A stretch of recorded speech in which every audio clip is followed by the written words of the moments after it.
नमस्कार विद्यार्थी मित्रांनो, मी सुवर्णा मगर आपल्या सर्वांचा स्पर्धा अभ्यास या यूट्यूब चॅनलवरती स्वागत करते। विद्यार्थी मित्रांनो, आजच्या व्हिडिओमध्ये आपण 19, 20 आणि 21 जानेवारी या 3 दिवसाच्या करंट अफेअर्स अभ्यासणार आहोत। चला तर मग आजच्या व्हिडिओला सुरुवात करूया।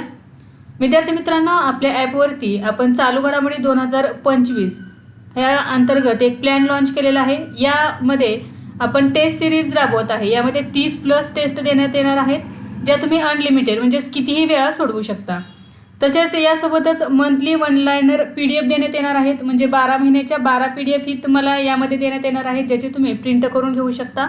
हा जो प्लॅन आहे, या प्लॅनची ऑफर प्राइस किती आहे तर 49 रुपीज। तर 49 म्हणजे 49 रुपयामध्ये आपल्याला काय भेटणार आहे तर 30+ टेस्ट असणार आहेत, ज्या तुम्ही अनलिमिटेड सोडवू शकता, आणि मंथली वन लाइनर PDF 12 महिन्याच्या PDF ज्याचे तुम्ही प्रिंटही करू शकता।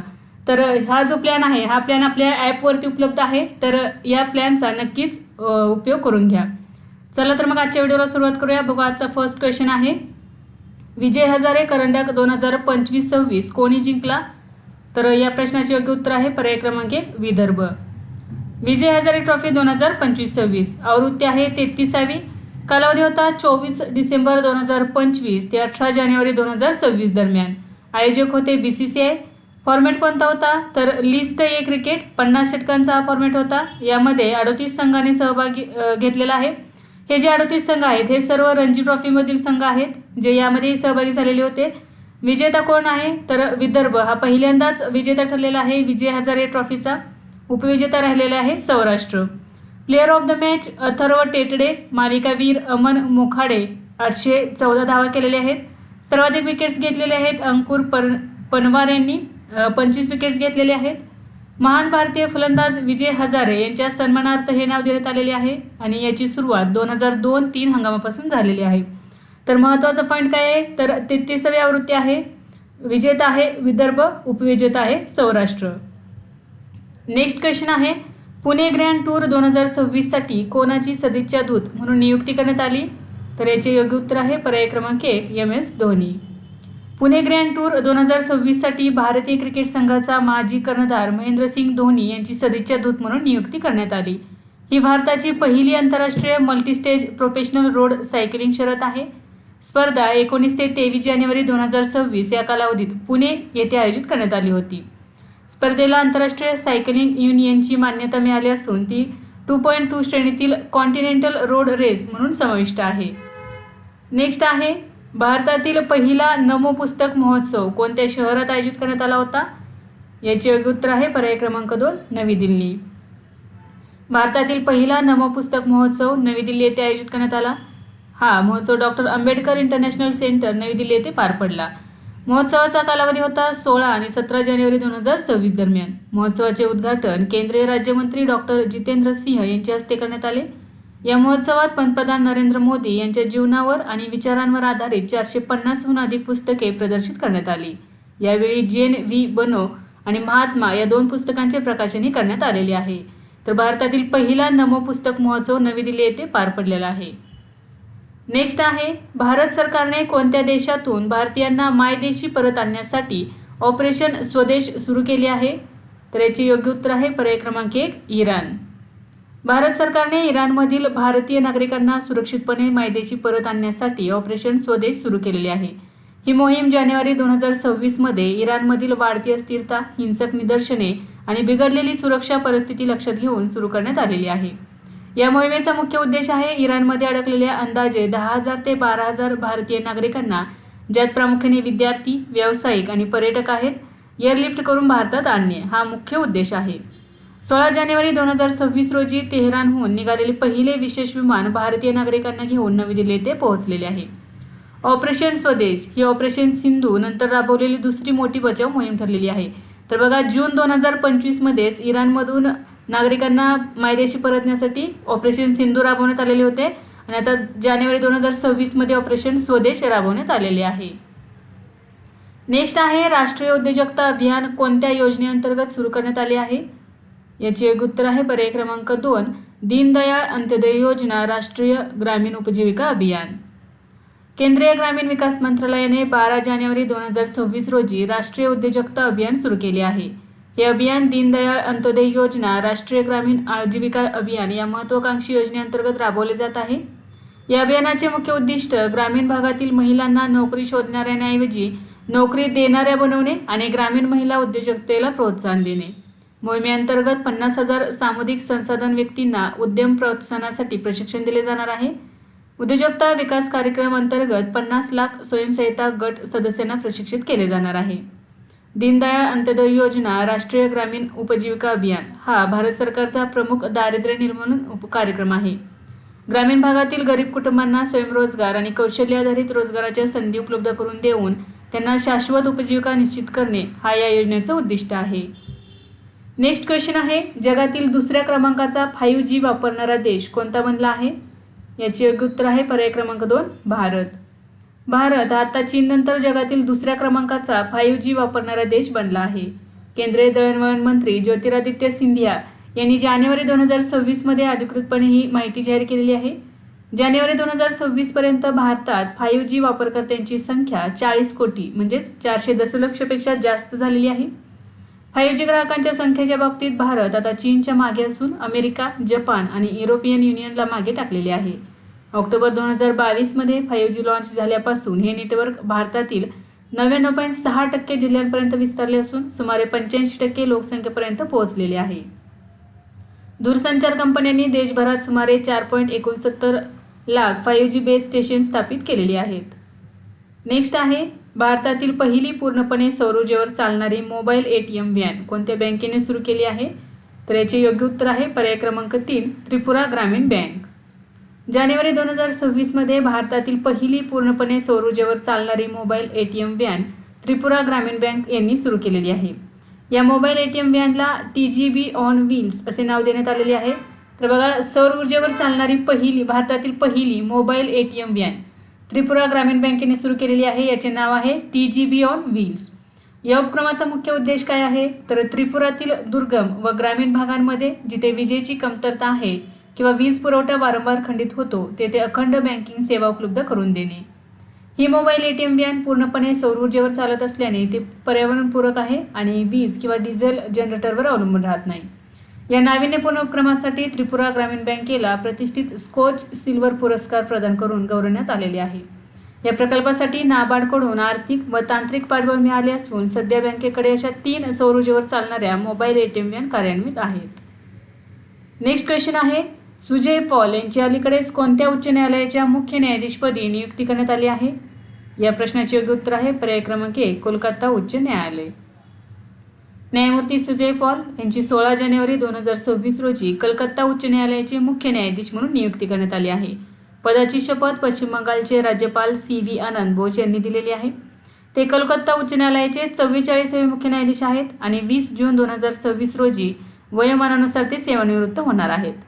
मुख्य न्यायाधीश होण्यापूर्वी ते 8 ऑक्टोबर 2025 पासून कार्यवाहक मुख्य न्यायाधीश म्हणून कार्यरत होते. त्यांच्या अनुभवात मध्य प्रदेश उच्च न्यायालयात मूळ नियुक्ती, त्यानंतर तेलंगणा उच्च न्यायालयात न्यायाधीश व कार्यवाहक मुख्य न्यायाधीश म्हणून सेवा बजावणे यांचा समावेश आहे. नेक्स्ट क्वेश्चन आहे, रत्तापानी व्याघ्र प्रकल्पाचे नाव बदलून डॉक्टर विष्णू श्रीधर वाकणकर व्याघ्र प्रकल्प असे करण्याची घोषणा करण्यात आली आहे. हे व्याघ्र प्रकल्प कोणत्या राज्यात आहे? तर याचे योग्य उत्तर आहे पर्याय क्रमांक 3 मध्य प्रदेश. रत्तापानी व्याघ्र प्रकल्प मध्य प्रदेश राज्यात स्थित आहे. हा प्रकल्प रायसेन आणि सिहोर जिल्ह्यातील विंध्य पर्वत रांगांमध्ये पसरलेला आहे. जानेवारी 2026 मध्ये मध्य प्रदेशचे मुख्यमंत्री डॉक्टर मोहन यादव यांनी प्रकल्पाचे नाव बदलून डॉक्टर विष्णू श्रीधर वाकणकर व्याघ्र प्रकल्प करण्याची घोषणा केली. या नावकरणामागील कारण म्हणजे डॉक्टर वाकणकर यांनी या परिसरातील जागतिक वारसास्थळ भीमबेटका पाषाण गुहांचा शोध लावला होता. त्यासाठीच त्यांचे नाव या व्याघ्र प्रकल्पाला देण्यात आलेले आहे. डिसेंबर 2024 मध्ये याला व्याघ्र प्रकल्पाचा अधिकृत दर्जा मिळाला आणि तो मध्य प्रदेशातील 8वा आणि भारतातील 57वा व्याघ्र प्रकल्प ठरला आहे. नेक्स्ट क्वेश्चन आहे, सागर मैत्री अभियानाची 5वी आवृत्ती कोठे आयोजित करण्यात आली? याचे योग्य उत्तर आहे पर्याय क्रमांक 4 कोची, केरळ. सागर मैत्री अभियानाची 5वी आवृत्ती 17 जानेवारी 2026 रोजी दक्षिण नौदल कमांड कोची येथून सुरू झाली आहे. या अभियानाचे मुख्य उद्दिष्ट हिंदी महासागर क्षेत्रातील देशांमध्ये वैज्ञानिक सहकार्य वाढवणे आणि सागरी संशोधनाला प्रोत्साहन देणे हे आहे. सागर मैत्री अभियान हा भारतीय नौदल आणि संरक्षण संशोधन आणि विकास संस्थांचा संयुक्त प्रमुख उपक्रम आहे. या मोहिमेसाठी DRDOच्या नॅव्हल फिजिकल अँड ओशनोग्राफिक लॅबोरेटरीद्वारे संचलित INS सागर धोनी हे विशेष सागरी ध्वनिक संशोधन जहाज तैनात करण्यात आले आहे. या जहाजाला माननीय खासदार आणि संरक्षण विषयक संसदीय स्थायी समितीचे अध्यक्ष श्री राधामोहन सिंग यांनी हिरवा झेंडा दाखवला. या आवृत्तीमध्ये मालदीवसह सहयोगी महासागरीय अभ्यासाची सुरुवात करण्यात आली असून त्यामुळे सहभागी देशातील शास्त्रज्ञांमध्ये संयुक्त संशोधन आणि व्यावसायिक देवाणघेवाण शक्य होणार आहे. ऐतिहासिकदृष्ट्या INS सागर धोनी हे 1962 ते 1965 दरम्यान झालेल्या आंतरराष्ट्रीय हिंदी महासागर मोहिमेत सहभागी झालेल्या INS कृष्णा याच्या ऐतिहासिक मार्गांचा मागोवा घेणार आहे. हे अभियान भारत सरकारच्या महासागर म्हणजेच mutual and holistic advancement for security and growth across regions या दृष्टिकोनाशी सुसंगत असून प्रदेशांमध्ये सुरक्षा, विकास आणि परस्पर सहकार्य वाढवण्यावर भर देते. नेक्स्ट आहे भारताचा पहिला सार्वभौम AI पार्क कोठे स्थापन केला जाणार आहे? तर याचे योग्य उत्तर आहे पर्याय क्रमांक 3 चेन्नई. 13 जानेवारी 2026 रोजी तमिळनाडू सरकार आणि सार्वभौम AI यांच्यात चेन्नईमध्ये भारताचा पहिला सार्वभौम AI पार्क स्थापन करण्यासाठी सामंजस्य करार करण्यात आला आहे.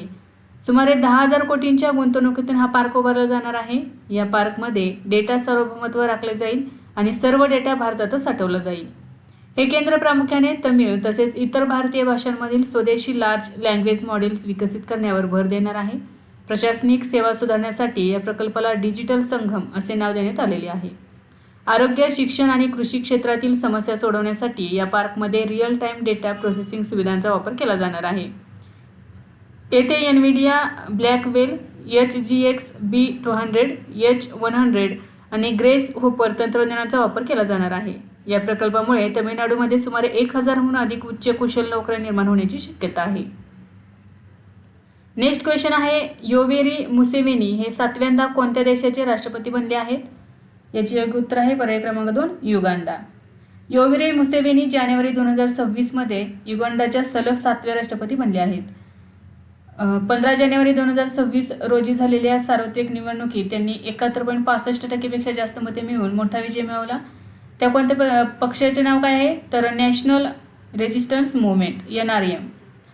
मुसेवेनी 1986 पासून युगांडाच्या सत्तेवर आहेत आणि ते जगातील सर्वाधिक काळ सत्तेवर राहणाऱ्या नेत्यांपैकी एक आहेत. सुमारे 40 वर्षापासून ते राष्ट्राध्यक्ष आहेत.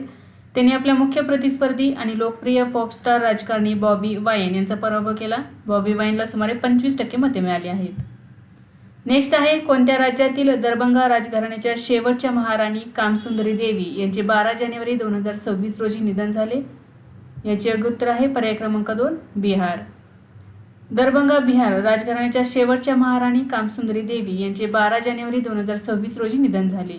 त्यांचे निधन वयाच्या 86व्या वर्षी दरभंगा येथील कल्याणी निवास येथे झाले. त्या दरभंगा संस्थानचे शेवटचे महाराज कामेश्वर सिंह यांची 3ऱ्या पत्नी होत्या. त्यांनी राजघराण्याची सांस्कृतिक परंपरा जपणे आणि सामाजिक कार्यामध्ये मोठे योगदान दिले आहे. विशेषतः मिथिला संस्कृतीच्या संवर्धनासाठी त्यांनी आयुष्यभर काम केले. 1962च्या युद्धात तत्कालीन पंतप्रधान जवाहरलाल नेहरू यांच्या आवाहनानंतर त्यांनी 600 किलो सोने देशाला दान केले होते. महाराजांच्या निधनानंतर त्यांनी महाराजाधिराज कामेश्वर सिंग कल्याणी फाउंडेशनची स्थापना केली. तसेच त्यांनी 15,000हून अधिक पुस्तकांचे वाचनालय आणि शैक्षणिक संस्था स्थापन करून मिथिलाच्या संस्कृतीचे जतन केले आहे. नेक्स्ट आहे कोणत्या देशात व्हील फॉर पीस 2026 लष्करी सराव आयोजित करण्यात आला? याचे योग्य उत्तर आहे पर्याय क्रमांक 4 दक्षिण आफ्रिका. व्हील फॉर पीस 2026 हा बहुराष्ट्रीय नौदल सराव दक्षिण आफ्रिकेत आयोजित करण्यात आला. यजमान देश आहे दक्षिण आफ्रिका. मुख्य केंद्र सायमन टाउन नौदल तळ केपटाऊन जवळ. हा सराव 9 जानेवारी ते 16 जानेवारी 2026 दरम्यान पार पडला. या सरावाचे नेतृत्व चीनने केले तर दक्षिण आफ्रिकेने प्रशिक्षण क्षेत्र आणि सुविधा उपलब्ध करून दिलेले आहेत. चीन, रशिया, इराण, संयुक्त अरब अमिराती आणि दक्षिण आफ्रिका या देशांच्या नौदलांनी प्रत्यक्ष सहभाग नोंदवला. ब्राझील, इजिप्त, इथिओपिया आणि इंडोनेशिया यांनी निरीक्षक म्हणून उपस्थिती लावली. भारताने या सरावात सहभागी होण्यास किंवा निरीक्षक म्हणून उपस्थित राहण्यास नकार दिला. महत्त्वाच्या सागरी मार्गांची सुरक्षा आणि सागरी आर्थिक क्रियाकल्प सुनिश्चित करण्यासाठी संयुक्त कृती ही सरावाची संकल्पना होती. हा सराव ब्रिक्स प्लस आराखड्याअंतर्गत होणारा पहिलाच मोठा संरक्षण सराव मानला जातो. नेक्स्ट क्वेश्चन आहे 17वा त्रिपक्षीय सराव दोस्ती कोठे आयोजित करण्यात आला? याचे योग्य उत्तर आहे पर्याय क्रमांक 4 मालदीव. 17वा त्रिपक्षीय सागरी सराव दोस्ती मालदीवची राजधानी माले येथे आयोजित करण्यात आला आहे. हा सराव 17 ते 19 जानेवारी 2026 या कालावधीत यशस्वीपणे पार पडला. या सरावात भारत, मालदीव आणि श्रीलंका या 3 देशांच्या तटरक्षक दलांनी सहभाग नोंदवला. हिंदी महासागर क्षेत्रात सागरी सुरक्षा मजबूत करणे हा या सरावाचा मुख्य उद्देश आहे. शोध व बचाव कार्य आणि सागरी प्रदूषण रोखण्यासाठी परस्पर सहकार्य वाढवणे हेही या सरावाचे महत्त्वाचे उद्दिष्ट आहे. या सरावामध्ये संयुक्त मार्पोल म्हणजेच सागरी प्रदूषण प्रतिबंध कवायती घेण्यात आल्या. या सरावात VBSS ऑपरेशन्सचे प्रत्यक्ष प्रशिक्षण देण्यात आले. दोस्ती सरावाची सुरुवात 1991 मध्ये भारत आणि मालदीव यांच्यात द्विपक्षीय स्वरूपात झाली होती. 2012 मध्ये श्रीलंकेचा समावेश झाल्यानंतर हा सराव त्रिपक्षीय स्वरूपाचा झाला. हा सराव भारताच्या सागर या विजन आणि शेजार प्रथम धोरणाला बळकटी देतो. नेक्स्ट क्वेश्चन आहे, पंतप्रधान नरेंद्र मोदी यांनी पश्चिम बंगालमधील कोणत्या जिल्ह्यात 830 कोटी रुपयांपेक्षा जास्त किमतीचे विकास प्रकल्प सुरू केले आहेत? याचे योग्य उत्तर आहे पर्याय क्रमांक 2 हुगळी. पंतप्रधान नरेंद्र मोदी यांनी 18 जानेवारी 2026 रोजी पश्चिम बंगालमधील सिंगूर हुगळी येथे 830 कोटी रुपयांपेक्षा जास्त किमतीच्या विविध विकास प्रकल्पांचे उद्घाटन आणि पायाभरणी केली आहे. प्रकल्पांमध्ये रेल्वे, रस्ते आणि जलवाहतुकीशी संबंधित पायाभूत सुविधा यांचा समावेश होता. देशातील पहिली वंदे भारत स्लीपर ट्रेन पश्चिम बंगाल येथून सुरू करण्यात आलेली आहे. त्यांनी जयराम भाटी, बारा गोपीनाथपूर, मयुनापूर या 3 नवीन रेल्वे मार्गाचे उद्घाटन केले आणि 3 नवीन अमृत भारत एक्सप्रेस या गाड्यांना हिरवा झेंडा दाखवलेला आहे. या नवीन 3 अमृत भारत एक्सप्रेस कोणत्या आहेत? कोलकाता दिल्ली, कोलकाता वाराणसी आणि कोलकाता चेन्नई. हुगळी जिल्ह्यातील बालागड येथे एक्सटेंड पोर्ट गेट सिस्टीमची पायाभरणी केली, ज्यामध्ये आंतरदेशीय जलवाहतूक टर्मिनल आणि रोड ओव्हरब्रिज समाविष्ट आहेत.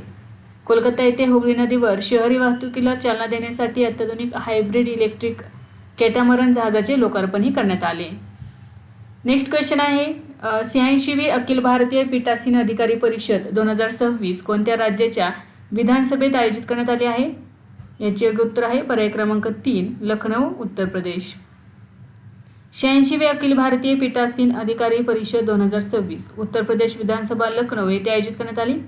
ही परिषद 19 ते 21 जानेवारी 2026 या कालावधीत 3 दिवस चालली. परिषदेचे उद्घाटन उत्तर प्रदेशच्या राज्यपाल आनंदीबेन पटेल यांच्या हस्ते झाले. लोकसभा अध्यक्ष ओम बिर्ला यांनी या परिषदेचे अध्यक्षपद भूषवले. परिषदेत सक्षम विधिमंडळ समृद्ध राष्ट्र या विषयावर चर्चा करण्यात आली.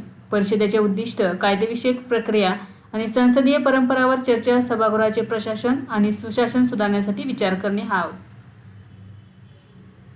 उत्तर प्रदेशने या परिषदेचे यजमानपद चौथ्या वेळा भूषवलेले आहे. यापूर्वी ही परिषद 1961, 1985 आणि 2015 मध्ये आयोजित झालेली होती आणि आता ही 2026 मध्ये चौथ्यांदा आयोजित करण्यात आलेली आहे. परिषदेत विधिमंडळाचे कामकाज अधिक पारदर्शक, उत्तरदायी आणि तंत्रज्ञान स्नेही बनवण्यासाठी नॅशनल लेजिस्लेटिव्ह इंडेक्स तयार करण्यावर भर देण्यात आला आहे. नेक्स्ट आहे, देशातील पहिले मेनोपॉज क्लिनिक म्हणजेच रजोनिवृत्ती केंद्र कोणत्या राज्यात सुरू झाले आहे? याचे योग्य उत्तर आहे पर्याय क्रमांक 2 महाराष्ट्र. महाराष्ट्र राज्यात देशातील पहिले मेनोपॉज क्लिनिक म्हणजेच रजोनिवृत्ती केंद्र सुरू झाले आहे. 14 जानेवारी 2026 पासून राज्यभरातील जिल्हा, उपजिल्हा आणि महानगरपालिका रुग्णालयांमध्ये ही विशेष केंद्रे सुरू करण्यात आली आहेत. सार्वजनिक आरोग्य व कुटुंब कल्याण राज्यमंत्री मेघना बोर्डीकर यांनी या उपक्रमाची घोषणा केली. महाराष्ट्र हे अशा प्रकारचे क्लिनिक सुरू करणारे देशातील पहिले राज्य ठरले असून ठाणे जिल्ह्याला देशातील पहिल्या मेनोपॉज क्लिनिकचा मान मिळाला आहे. ही क्लिनिक आठवड्यातून एकदा दर बुधवारी विशेष बाह्यरुग्ण विभाग म्हणून कार्यरत असेल. क्लिनिकमध्ये मेनोपॉज काळातील शारीरिक समस्या, मानसिक ताण, हार्मोन असंतुलन आणि हाडांच्या आजारांवर तज्ज्ञांचा सल्ला, समुपदेशन व उपचार एकाच छताखाली मिळणार आहेत. नेक्स्ट क्वेश्चन आहे, 2026चा पद्मपाणी पुरस्कार कोणाला दिला जाईल? याचे योग्य उत्तर आहे पर्याय क्रमांक 1 इलियाराजा. अजिंठा एलोरा आंतरराष्ट्रीय चित्रपट महोत्सवाचा पद्मपाणी पुरस्कार 2026 संगीतकार इलियाराजा यांना त्यांच्या अतुलनीय योगदानाबद्दल प्रदान करण्यात येणार आहे. पद्मपाणी स्मृतिचिन्ह, प्रशस्तीपत्र आणि 2 लाख रुपये रोख असे या पुरस्काराचे स्वरूप आहे. 11वा अजिंठा वेरूळ आंतरराष्ट्रीय चित्रपट महोत्सव 28 जानेवारी ते 1 फेब्रुवारी दरम्यान महात्मा गांधी मिशन छत्रपती संभाजीनगर येथे आयोजित केला जाणार आहे. माहिती आणि प्रसारण मंत्रालय आणि महाराष्ट्र सरकारच्या सांस्कृतिक विभागाच्या सहकार्याने अजिंठा वेरूळ आंतरराष्ट्रीय चित्रपट महोत्सवाचे आयोजन करण्यात येत आहे. नेक्स्ट आहे, भारताचा पहिला open sea marine fish farming प्रकल्प कोठे सुरू करण्यात आला आहे? याचे योग्य उत्तर आहे पर्याय क्रमांक 3, अंदमान आणि निकोबार बेटे. भारताचा पहिला open sea marine fish farming प्रकल्प अंदमान आणि निकोबार बेटांमधील उत्तर उपसागर येथे सुरू करण्यात आला आहे. केंद्रीय मंत्री डॉक्टर जितेंद्र सिंह यांनी 18 जानेवारी 2026 रोजी या प्रकल्पाचा अधिकृत शुभारंभ केला. हा पथदर्शी प्रकल्प भारताच्या ब्ल्यू इकॉनॉमी धोरणाला बळकट करण्याच्या दिशेने एक महत्त्वाचे पाऊल मानले जाते. किनारपट्टीवरील मासेमारीवरील अवलंबित्व कमी करणे, शाश्वत मत्स्यपालन पद्धतींना प्रोत्साहन देणे आणि स्थानिक मासेमार समुदायांसाठी उपजीविकेच्या नवीन संधी निर्माण करणे हा या प्रकल्पाचा मुख्य उद्देश आहे. हा प्रकल्प केंद्रीय पृथ्वी विज्ञान मंत्रालय, national institute of ocean technology आणि अंदमान आणि निकोबार बेटांचे प्रशासन यांच्या सहकार्याने अंमलात आणला जात आहे. या प्रकल्पामध्ये स्वदेशी बनावटीचे खुल्या समुद्रातील जोरदार प्रवाह आणि लाटा यासारख्या नैसर्गिक परिस्थिती सहन करू शकणारे विशेष ओपन सी पिंजरे वापरले जात आहेत. या पिंजऱ्यांमध्ये सी बास आणि कोबिया यासारख्या उच्च मूल्य असलेल्या पांढऱ्या मांसाच्या माशांचे तसेच समुद्र शेवालाचे संगोपन केले जाणार आहे. तर भारताचा पहिला open sea marine fish farming प्रकल्प अंदमान आणि निकोबार बेटांमधील उत्तर उपसागर येथे सुरू करण्यात आला आहे. नेक्स्ट आहे शाया मोहसेन जिंदानी कोणत्या देशाचे नवीन पंतप्रधान बनले आहेत? याचे योग्य उत्तर आहे पर्याय क्रमांक 2, येमेन. शाया मोहसेन जिंदानी हे येमेनच्या नवीन पंतप्रधान म्हणून नियुक्त झाले आहेत. येमेनच्या सौदी समर्पित प्रेसिडेन्शियल लीडरशिप कौन्सिलने 15 जानेवारी 2026 रोजी त्यांची अधिकृत पंतप्रधान म्हणून नियुक्ती केली. पंतप्रधान पदावर येण्यापूर्वी जिंदानी हे येमेनचे परराष्ट्र मंत्री म्हणून कार्यरत होते. त्यांनी माजी पंतप्रधान सालेम बिन ब्रेक यांची जागा घेतली आहे. तर त्यांनी नुकताच राजीनामा दिलेला होता. जिंदानी हे एक अनुभवी मुत्सद्दी आहेत आणि त्यांनी पूर्वी सौदी अरेबिया, ब्रिटन, इटली आणि जॉर्डन यासारख्या देशांमध्ये येमेनचे राजदूत म्हणून काम केले आहे. त्यांच्यावर येमेनमधील गृहयुद्ध आणि राजकीय अस्थिरतेच्या काळात नवीन मंत्रिमंडळ स्थापन करणे आणि देशाची आर्थिक व राजकीय स्थिती सुधारणे या जबाबदाऱ्या सोपवण्यात आलेल्या आहेत. नेक्स्ट आहे भारत आणि जपानच्या तटरक्षक दलाची 22वी उच्चस्तरीय बैठक कोठे पार पडली? याचे योग्य उत्तर आहे पर्याय क्रमांक 3, नवी दिल्ली. 14 जानेवारी 2026 रोजी नवी दिल्ली येथे भारत आणि जपानच्या तटरक्षक दलाची 22वी उच्चस्तरीय बैठक पार पडली. भारतीय तटरक्षक दलाचे महासंचालक राकेश पाल आणि जपान तटरक्षक दलाचे कमांडंट इशिकावा शुइची यांनी आपापल्या प्रतिनिधी मंडळाचे नेतृत्व केले. या बैठकीचा मुख्य उद्देश दोन्ही देशांमधील सागरी सुरक्षा सहकार्य अधिक मजबूत करणे आणि हिंद प्रशांत क्षेत्रात शांतता व स्थिरता राखणे हा होता. चर्चा विषयांमध्ये सागरी तस्करी रोखणे, शोध आणि बचाव कार्य, अंमली पदार्थांची तस्करी रोखणे तसेच सागरी पर्यावरणाचे संरक्षण यावर सविस्तर चर्चा करण्यात आलेली आहे. नेक्स्ट आहे फिनके नदी कोणत्या देशात आहे जी जगातील सर्वात जुनी वाहणारी नदी म्हणून ओळखली जाते? याचे योग्य उत्तर आहे पर्याय क्रमांक 4, ऑस्ट्रेलिया. फिनके नदी ऑस्ट्रेलियामध्ये विशेषतः मध्य ऑस्ट्रेलियात स्थित आहे. भूगर्भीय संशोधनानुसार फिनके नदी ही जगातील सर्वात जुनी वाहणारी नदी मानली जाते. तिचे वय साधारणपणे 300 ते 400 दशलक्ष वर्षांपेक्षा जास्त आहे. जेव्हा ही नदी वाहू लागली तेव्हा तिथे मानव किंवा डायनासोर नव्हते. या नदीचा उगम मॅकडॉनेल पर्वतरांगांमधून होतो. ती उत्तरेकडून दक्षिण ऑस्ट्रेलियातील सिम्पसन वाळवंटाकडे सुमारे 600 ते 750 किलोमीटर प्रवास करते. स्थानिक ऑरेंते जमातीच्या लोकांकडून या नदीला लारा पिंटा असेही म्हटले जाते. प्रवाहाचे स्वरूप हंगामी आहे. तर फिनके नदी ही ऑस्ट्रेलियामध्ये आहे आणि ही जगातील सर्वात जुनी वाहणारी नदी मानली जाते. नेक्स्ट आहे कोणत्या कंपनीने वैद्यकीय कारणांसाठी अंतराळवीरांना प्रथमच आंतरराष्ट्रीय अंतराळ स्थानकावरून वेळेआधी सुरक्षितपणे पृथ्वीवर आणून इतिहास घडवला आहे? याचे योग्य उत्तर आहे पर्याय क्रमांक 3, स्पेसएक्स. स्पेसएक्सने अंतराळवीरांना वैद्यकीय कारणास्तव आंतरराष्ट्रीय अंतराळ स्थानकावरून वेळेआधी सुरक्षितपणे पृथ्वीवर परत आणले आहे. परत आणण्यासाठी स्पेसएक्सच्या ड्रॅगन अँड वेअर कॅप्सूल वापरले गेले. अंतराळवीर 15 जानेवारी 2026 रोजी कॅलिफोर्नियाच्या किनारपट्टीवर यशस्वीरित्या उतरले. ही मोहीम स्पेसएक्स क्रू 11 मोहीम होती आणि एका अंतराळवीराच्या प्रकृती अस्वास्थ्यामुळे नियोजित वेळेच्या सुमारे 1 महिना आधीच संपवली गेली. आयएसच्या 25 वर्षांच्या इतिहासात पहिल्यांदाच वैद्यकीय आणीबाणीमुळे संपूर्ण क्रूला पृथ्वीवर परत आणण्यात आले आहे. परतलेले 4 सदस्यांच्या संघात नासाचे झेना कार्डमन आणि माईक फिंके, जपानचे किमिया युई आणि रशियाचे ओलेग पेटोनोव यांचा समावेश होता. नेक्स्ट आहे भारतातील विधिमंडळांच्या सचिवांची 62वी परिषद कोठे पार पडली? याचे योग्य उत्तर आहे पर्याय क्रमांक 2, लखनौ, उत्तर प्रदेश. 19 जानेवारी 2026 रोजी उत्तर प्रदेश लखनौ येथे भारतातील विधिमंडळांच्या सचिवांची 62वी परिषद यशस्वीरित्या पार पडली. ही परिषद 86व्या अखिल भारतीय पीठासीन अधिकारी परिषदेचा एक भाग म्हणून उत्तर प्रदेश विधानसभेत आयोजित करण्यात आली होती. परिषदेत लोकसभेचे सरचिटणीस उत्पल कुमार सिंह यांनी अध्यक्षपद भूषवले. या परिषदेत राज्यसभा, लोकसभा आणि भारतातील सर्व राज्यांच्या विधानसभा व विधान परिषदांचे सचिव सहभागी झाले. मुख्य विषय होते विधिमंडळ सचिवालयांचे कामकाज अधिक कार्यक्षम बनवणे, डिजिटल तंत्रज्ञानाचा वापर वाढवणे आणि संसदीय कामकाजात पारदर्शकता आणणे. नेक्स्ट क्वेश्चन आहे, भारत जपान तटरक्षक दलाचा संयुक्त सराव 2026 कोठे आयोजित करण्यात आला? याचे योग्य उत्तर आहे पर्याय क्रमांक 2, मुंबई. भारत आणि जपानच्या तटरक्षक दलाचा संयुक्त सराव 15 ते 17 जानेवारी 2026 दरम्यान मुंबई येथे आयोजित केला गेला. हा सराव ICGS समुद्र प्रहरी या प्रदूषण नियंत्रण जहाजावर पार पडला. सरावाचे स्वरूप HNS म्हणजेच hazards and noxious substance response drill होते, ज्यामध्ये समुद्रातील रासायनिक गळती आणि प्रदूषण रोखण्यावर लक्ष केंद्रित केले गेले. या सरावात भारतीय तटरक्षक दलाची पोल्युशन रिस्पॉन्स स्ट्राईक टीम आणि जपान तटरक्षक दलाची नॅशनल स्ट्राईक टीम सहभागी झाली. भारतीय तटरक्षक दलाबद्दल स्थापना झालेली आहे 1 फेब्रुवारी 1977 रोजी. मुख्यालय आहे नवी दिल्ली या ठिकाणी. सध्याचे महासंचालक आहेत परमेश शिवमणी आणि कार्य काय आहेत भारतीय तटरक्षक दलाचे भारताच्या किनारी क्षेत्रांचे आणि विशेष आर्थिक क्षेत्रांचे संरक्षण करणे. नेक्स्ट आहे डिसेंबर 2025 साठी ICCने महिन्यातील सर्वोत्तम पुरुष खेळाडू म्हणून कोणाची निवड केली आहे? याचे योग्य उत्तर आहे पर्याय क्रमांक 2, मिशेल स्टार्क. आंतरराष्ट्रीय क्रिकेट परिषदेने डिसेंबर 2025 साठी ऑस्ट्रेलियाच्या मिचेल स्टार्कला ICC पुरुष खेळाडू म्हणून घोषित केले आहे. ॲशेस मालिकेत चांगल्या गोलंदाजीसाठी त्याला प्रथमच हा पुरस्कार देण्यात आला आहे. महिला गटात दक्षिण आफ्रिकेच्या लॉरा वोल्वार्डची या पुरस्कारासाठी निवड झालेली आहे. आयर्लंड विरुद्धच्या T20 इंटरनॅशनल आणि एकदिवसीय सामन्यांमध्ये महत्त्वपूर्ण विजय मिळवल्याबद्दल तिला हा पुरस्कार मिळाला आहे. लॉरा वोल्वार्डचा हा दुसरा पुरस्कार आहे.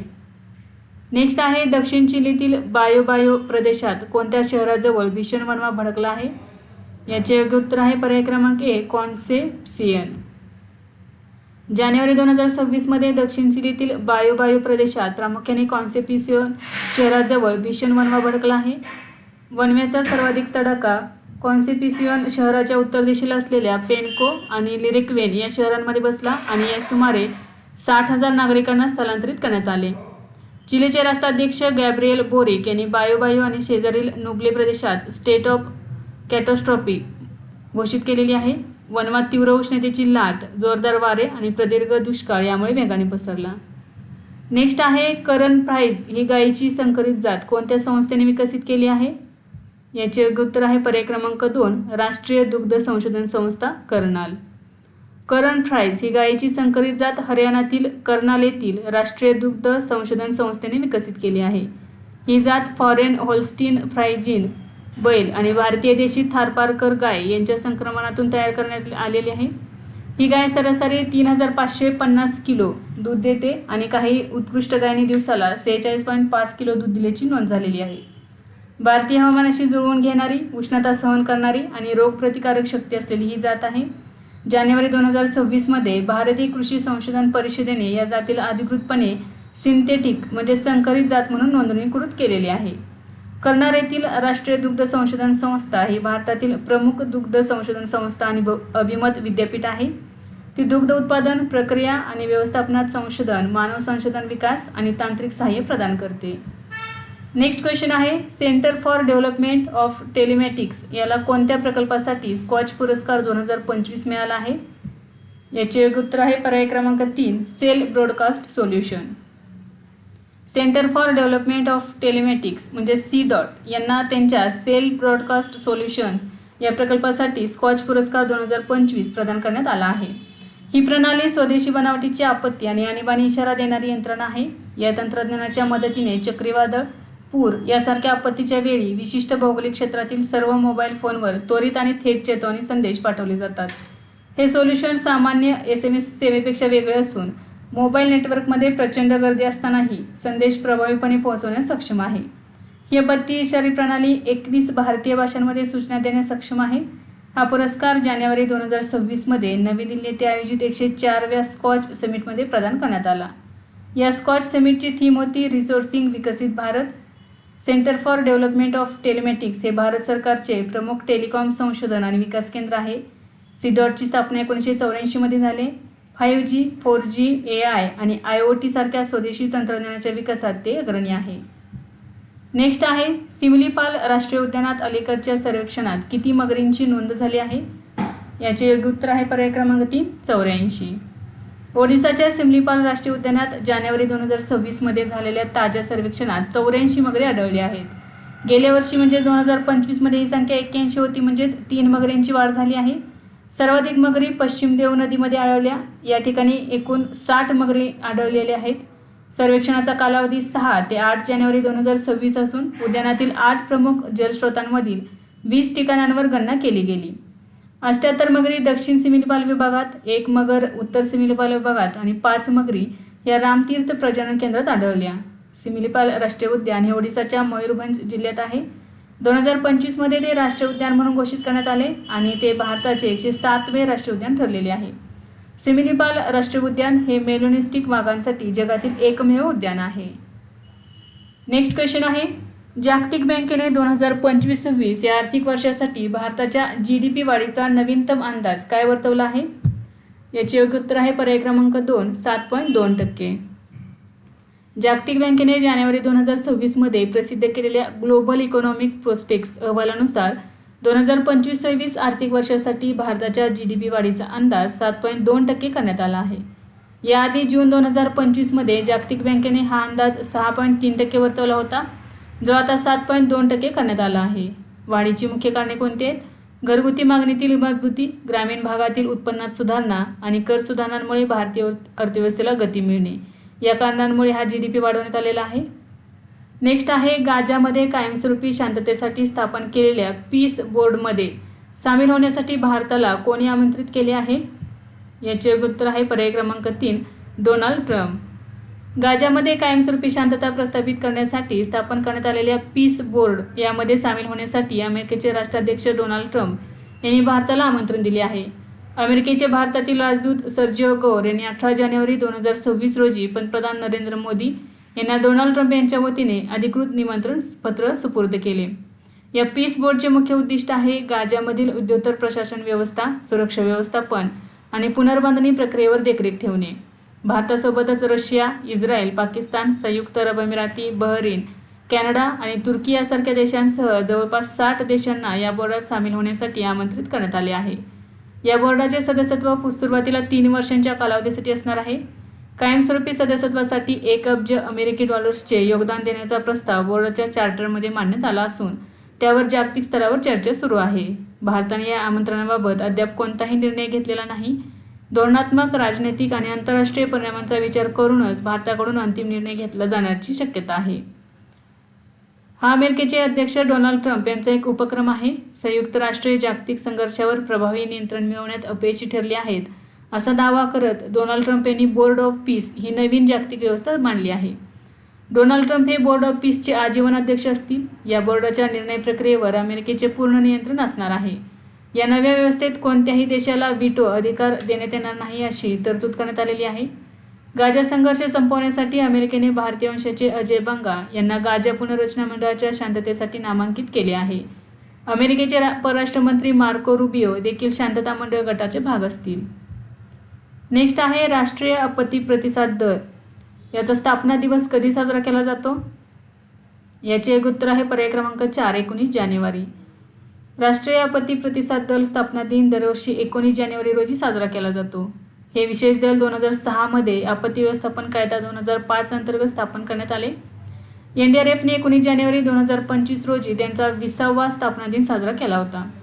हे दल पूर, भूकंप, चक्रीवादळ आणि औद्योगिक अपघात यासारख्या आपत्कालीन परिस्थितीत काम करते. सध्या त्याचे महासंचालक आहेत पियुष आनंद. नेक्स्ट आहे, कोणत्या पंजाबी गायकाने फ्रेंडो हे मोबाईल ॲप्लिकेशन लॉन्च केले आहे? याचे योग्य उत्तर आहे पर्याय क्रमांक 2, काका. जानेवारी 2026 मध्ये लोकप्रिय पंजाबी गायक काका यांनी महिलांच्या सुरक्षेसाठी फ्रेंडो हे मोबाईल ॲप्लिकेशन लॉन्च केले आहे. या ॲप्लिकेशनचा मुख्य उद्देश भारतातील महिला आणि मुलींना आपत्कालीन परिस्थितीत त्वरित मदत मिळवून देणे तसेच त्यांची डिजिटल सुरक्षा वाढवणे हा आहे. या ॲपमध्ये SOS अलर्टची सुविधा असून संकटाच्या वेळी युजर्स एक बटन दाबून फोन हलवून किंवा व्हॉइस कमांडद्वारे पोलीस आणि विश्वसनीय संपर्कांना रिअल टाईम लोकेशनसह अलर्ट पाठवू शकतात. फ्रेंडो ॲपमध्ये चोरून ऑडिओ किंवा व्हिडिओ रेकॉर्ड करण्याची सुविधा देण्यात आली असून त्यामुळे कायदेशीर प्रक्रियेसाठी आवश्यक पुरावे गोळा करण्यास मदत होऊ शकते. या ॲपमध्ये स्वसंरक्षणासाठी ट्युटोरियल्स, कायदेशीर अधिकारांची माहिती आणि युजर्ससाठी कम्युनिटी फोरमसारख्या अतिरिक्त सुविधा उपलब्ध करून देण्यात आलेल्या आहेत. गायक काका यांनी या उपक्रमाला आपली सामाजिक जबाबदारी मानली असून सध्या हे ॲप ट्रायल मोडमध्ये उपलब्ध आहे. नेक्स्ट क्वेश्चन आहे, एतिहाद एअरवेज ही कोणत्या देशाची राष्ट्रीय विमान कंपनी आहे जिला 2026 मध्ये जगातील सर्वात सुरक्षित विमान कंपनी म्हणून घोषित करण्यात आले आहे? याचे योग्य उत्तर आहे पर्याय क्रमांक 3 संयुक्त अरब अमिराती. एतिहाद एअरवेज ही संयुक्त अरब अमिरातीची राष्ट्रीय विमान कंपनी असून तिचे मुख्यालय अबुधाबी येथे आहे. 2026 मध्ये एतिहाद एअरवेजला जगातील सर्वात सुरक्षित पूर्ण सेवा विमान कंपनी म्हणून घोषित केले गेले. हे मानांकन airlineratings.com या विमान वाहतूक सुरक्षा आणि उत्पादन रेटिंग वेबसाईटने जानेवारी 2026 मध्ये जाहीर केलेल्या वार्षिक यादीत दिले आहे. एतिहाद ही पहिली आखाती विमान कंपनी आहे जी ही कामगिरी साध्य केली आहे. निवडीचे निकष आहेत आधुनिक विमानांचा ताफा, कॉकपिटमधील प्रगत सुरक्षा प्रणाली, गंभीर अपघातांचा अभाव आणि प्रतिउड्डाण घटनांचा निच्चांकी दर. यादीत कॅथे पॅसिफिक दुसऱ्या, क्वांटम तिसऱ्या, कतार एअरवेज चौथ्या आणि एमिरेट्स 5व्या स्थानी आहेत. नेक्स्ट आहे, राष्ट्रपती शेख मोहम्मद बिन जायद अल नहान हे कोणत्या देशाचे राष्ट्रपती आहेत जे भारताच्या दौऱ्यावर आले होते? याचे योग्य उत्तर आहे पर्याय क्रमांक 3 UAE. शेख मोहम्मद बिन जायद अल नहायन हे संयुक्त अरब अमिरातीचे राष्ट्रपती आहेत. पंतप्रधान नरेंद्र मोदी यांच्या निमंत्रणावरून त्यांनी 19 जानेवारी 2026 रोजी भारताला अधिकृत भेट दिली. राष्ट्रपती म्हणून ही त्यांची भारताची तिसरी अधिकृत भेट होती. गेल्या 10 वर्षांच्या कालावधीत भारतासाठी ही त्यांची एकूण 5वी भेट होती. भारत आणि UAE यांनी 2032 पर्यंत द्विपक्षीय व्यापार दुप्पट करून 200 अब्ज अमेरिकी डॉलर्सपेक्षा अधिक करण्याचे उद्दिष्ट निश्चित केले आहे. या अधिकृत दौऱ्यात संरक्षण भागीदारांसंबंधी महत्त्वाचे करार करण्यात आले. या भेटीदरम्यान ऊर्जा क्षेत्रात विशेषतः LNG खरेदी संदर्भात, अंतराळ तंत्रज्ञान क्षेत्रातील सहकार्य वाढवण्यासाठी तसेच आण्विक सहकार्याबाबतही करार करण्यात आलेले आहेत. नेक्स्ट आहे, कोणत्या राज्याने पंचायत कायदा स्थापनेनंतर 25 वर्षांनी अंतर्गत नियम लागू केले आहेत? याचे योग्य उत्तर आहे पर्याय क्रमांक 1 झारखंड. झारखंड राज्याने पेसा म्हणजेच पंचायत अनुसूचित क्षेत्रांमध्ये विस्तार कायदा 1996 लागू झाल्याच्या सुमारे 25 वर्षांनंतर त्याचे अंतर्गत नियम अधिसूचित केले आहेत. झारखंड सरकारने जानेवारी 2026 मध्ये या नियमांची अंमलबजावणी करण्याची अधिकृत घोषणा केली. या नियमांचा मुख्य उद्देश 5व्या अनुसूचित क्षेत्रातील आदिवासी समुदायांना स्वशासनाचे अधिकार देणे आणि ग्रामसभांना अधिक सक्षम बनवणे हा आहे. नियमांची व्याप्ती झारखंडमधील 13 जिल्ह्यांमध्ये पूर्णपणे आणि 3 जिल्ह्यांमध्ये अंशतः आहे. नवीन नियमानुसार ग्रामसभांना नैसर्गिक संसाधने, किरकोळ वनोपज आणि स्थानिक वादांचे निराकरण करण्याबाबत व्यापक अधिकार दिले गेले आहेत. पेसा कायदा म्हणजे काय? तर पंचायत म्हणजेच अनुसूचित क्षेत्रांमध्ये विस्तार कायदा 1986चा उद्देश 5व्या अनुसूची अंतर्गत समाविष्ट असलेल्या आदिवासी बहुल क्षेत्रांमध्ये पंचायती राज व्यवस्था विस्तारित करणे हा आहे. या कायद्याचा उद्देश ग्रामसभांना नैसर्गिक संसाधने, स्थानिक विकास आणि सामाजिक न्याय यावर अधिकार देणे हा आहे. नेक्स्ट आहे, ऊर्जा भारत प्रायव्हेट लिमिटेड या कंपनीने तेलाचे साठे कोठे शोधले आहेत? याचे योग्य उत्तर आहे पर्याय क्रमांक 3 अबुधाबी. ऊर्जा भारत प्रायव्हेट लिमिटेड या कंपनीने संयुक्त अरब अमिरातीतील अबुधाबी येथे असलेल्या ऑनशोअर ब्लॉक 1 मध्ये हलक्या दर्जाच्या कच्च्या तेलाचे साठे शोधले आहेत. ऊर्जा भारत प्रायव्हेट लिमिटेड ही इंडियन ऑइल कॉर्पोरेशन आणि भारत पेट्रो रिसोर्सेस लिमिटेड यांची 50% भागीदारी असलेली संयुक्त उपक्रम कंपनी आहे. या ब्लॉकमधील पहिला कच्च्या तेलाचा शोध 2024च्या सुरुवातीला XN76 या शोध विहिरीत शिल्पाई फॉर्मेशनमध्ये लागला होता आणि दुसरा व अलीकडील कच्च्या तेलाचा शोध जानेवारी 2026 मध्ये XN79 O2S या विहिरीत हबशान रिझर्व्हरमध्ये लागलेला आहे. ऑनशोअर ब्लॉक 1 सुमारे 6162 चौरस किलोमीटर क्षेत्रावर पसरलेला असून या ब्लॉकचे 100% हक्क ऊर्जा भारत प्रायव्हेट लिमिटेडकडे आहेत. हा कच्च्या तेलाचा शोध भारताच्या ऊर्जा सुरक्षेच्या दृष्टीने तसेच परदेशातील तेल उत्पादन वाढवण्याच्या उद्देशाने अत्यंत महत्त्वाचा मानला जात आहे. नेक्स्ट आहे, जर्मन चान्सलर फ्रेडरिक मर्ज यांनी त्यांच्या भारत भेटीदरम्यान भारतीय नागरिकांसाठी कोणत्या प्रकारच्या व्हिसा सुविधेची घोषणा केली? याचे योग्य उत्तर आहे पर्याय क्रमांक 3 विमानतळ ट्रान्झिट व्हिसापासून सूट. जर्मन चान्सलर फ्रेडरिक मर्ज यांनी जानेवारी 2026 मध्ये भारत भेटीदरम्यान भारतीय नागरिकांसाठी विजामुक्त विमानतळ ट्रान्झिट सुविधा जाहीर केली आहे. आता भारतीय पासपोर्ट धारकांना फ्रँकफर्ट, म्युनिक किंवा बर्लिनसारख्या जर्मन विमानतळावरून नॉन शेंगेन देशात प्रवास करताना टाईप ए एअरपोर्ट ट्रान्झिट व्हिसा घेण्याची गरज नाही. या निर्णयामुळे भारतीय प्रवाशांचा कागदपत्रांचा त्रास कमी होईल आणि भारत जर्मनीमधील संबंध अधिकृत दृढ होतील. ही सुविधा फक्त विमानतळाच्या आंतरराष्ट्रीय ट्रान्झिट झोनमध्ये राहणाऱ्या प्रवाशांसाठीच असणार आहे. त्यामुळे प्रवाशांना विमानतळाबाहेर जाण्यास किंवा जर्मनीमध्ये प्रवेश करण्यास परवानगी नाही. 12 जानेवारी 2026 रोजी गांधीनगरमध्ये पंतप्रधान नरेंद्र मोदी आणि चान्सलर मर्स यांच्यातील द्विपक्षीय चर्चेनंतर ही घोषणा करण्यात आली. या सुविधेमुळे भारतीय प्रवेशांना 90 युरो म्हणजे सुमारे 8,000 रुपये शुल्क वाचेल आणि प्रक्रियेसाठी लागणारा वेळही कमी होणार आहे. तर विद्यार्थी मित्रांनो, आज आपण काही महत्त्वाचे करंट अफेअर्स अभ्यासले. यासारखेच नवनवीन व्हिडिओ पाहण्यासाठी चॅनलला लाईक करा आणि सबस्क्राईब करायला विसरू नका. धन्यवाद.